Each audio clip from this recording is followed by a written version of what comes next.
What if history were a game board? Not a board with two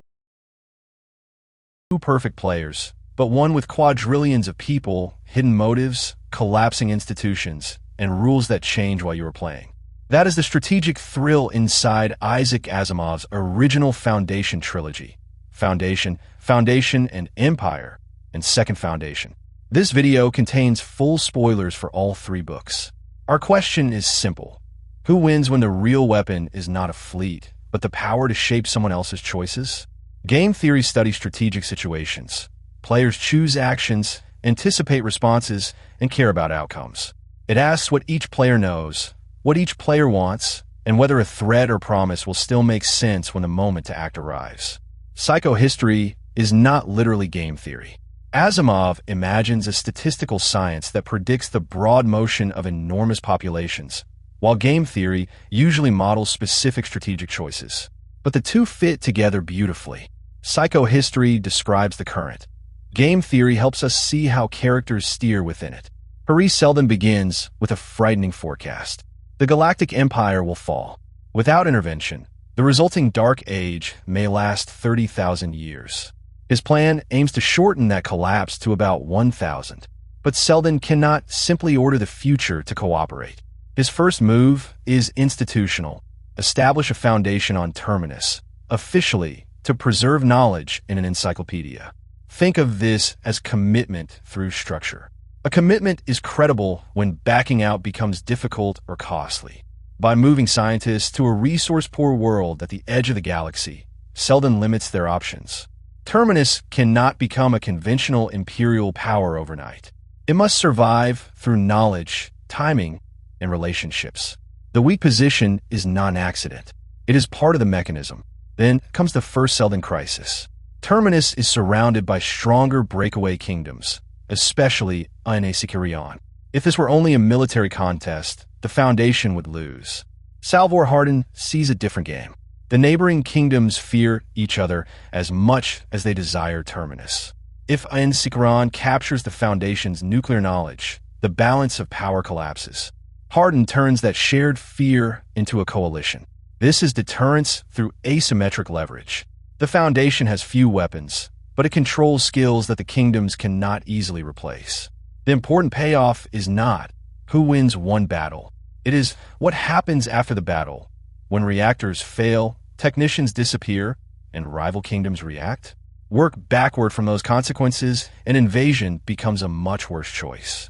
Hardin deepens that dependency by wrapping advanced technology in religion. Priests operate and maintain devices that local rulers do not understand. A king may possess a powerful machine, but the Foundation controls the people, training, and belief system that make it useful. This is not an endorsement of religious manipulation. It is a stark illustration of an information monopoly. The visible machine belongs to the ruler. The invisible operating system belongs to Terminus. Later, Hober Mallow changes the strategy. Trade replaces priesthood. Foundation gadgets spread because people genuinely want them. Each exchange looks voluntary and mutually beneficial. But repeated games have memory. Today's trade changes tomorrow's alternatives. Once households, elites, and industries depend on Foundation technology, a hostile ruler cannot cut the connection without imposing pain on his own population. Against Coriell, Mallow's answer is patience. He avoids the glorious battle and lets economic dependence do the work. The threat is credible because the Foundation can actually withhold replacement goods, while Coriell cannot quickly reproduce them. Cooperation has created leverage. The first book's pattern is now clear. The Foundation rarely wins by overpowering an opponent. It wins by arranging the game so that the opponent's best response serves the plan. Foundation and Empire test that logic against the old Empire itself. General Bel Rios is competent, ambitious, and backed by far greater military resources. He understands that the Foundation may become a future threat, and he launches a serious campaign. Yet Rios is trapped in a principal-agent problem. The Emperor is the principal. Rios is the agent sent to defend imperial interests. Their goals overlap, but not perfectly. A weak general loses the war. A spectacularly successful general may become popular enough to threaten the throne. So the better Rios performs, the more dangerous he appears to the ruler he serves. Imperial politics eventually removes him. The Foundation survives not because its fleet suddenly becomes stronger, but because the Empire cannot trust its own strength. That victory seems to confirm the Seldon plan. Then the Mule arrives. The Mule is a mutant who can alter emotion. He can turn resistance into loyalty, confidence into despair, and enemies into devoted servants.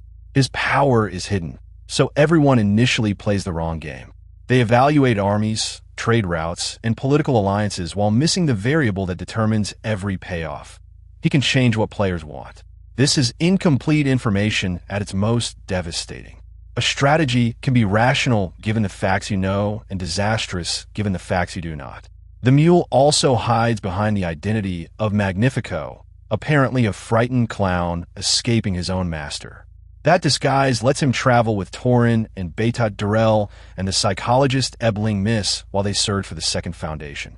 Near the climax, Ebling Miss discovers where the Second Foundation is located. But Beta has understood Magnifico's identity.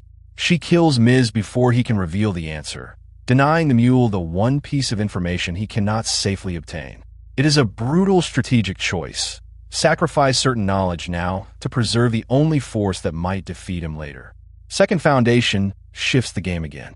The hidden organization specializes in psychology and mentalics. Its strength depends on secrecy. If enemies can locate it, they can attack it. If the First Foundation knows it is always being protected, its people may stop taking the risks and making the choices that keep the Seldon plan alive. So the Second Foundation must influence events while hiding both its location and the extent of its influence.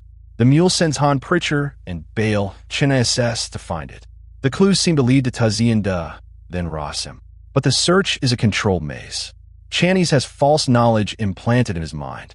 The Second Foundation does not merely conceal the correct answer. It supplies answers designed to fit the Mule's expectations.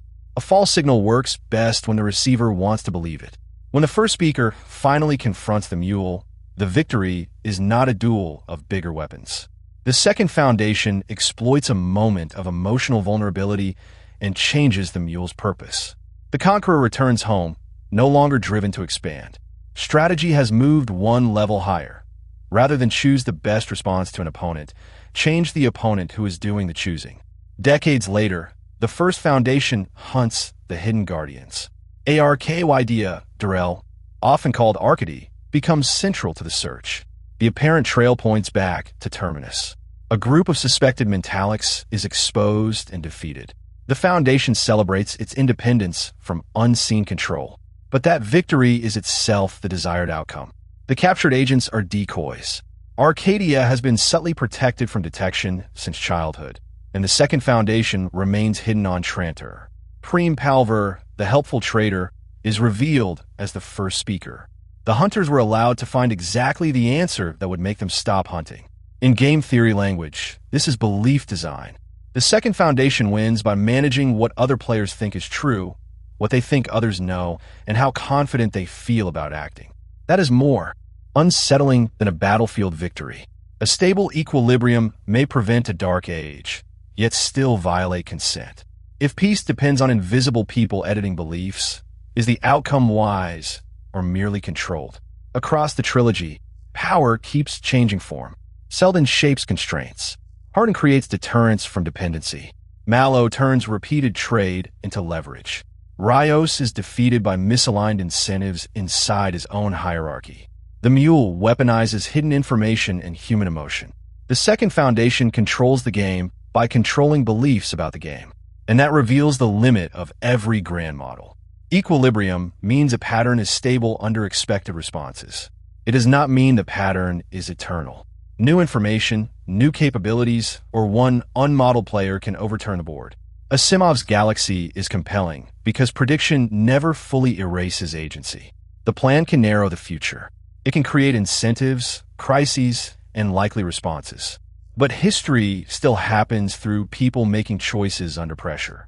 In Foundation, the deepest form of power is not forcing someone to move. It is building a world in which the move you want feels like the only rational choice.